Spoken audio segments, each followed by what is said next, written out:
Sneezing is an involuntary expiration of air to rid the nasal passages of foreign material. Particles that enter the nostrils and irritate nerve endings in the nasal mucosa trigger impulses that are transmitted via the fifth cranial nerve to the brain's sneezing center in the medulla.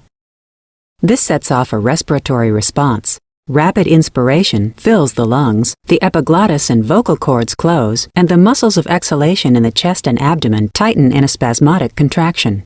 These events create a buildup of pressure in the lungs. When a sufficiently high level of pressure is attained, the vocal cords relax, the epiglottis opens, and an expulsion of air rushes through the nose and mouth. The force of the sneeze propels the irritants out of the nasal cavity.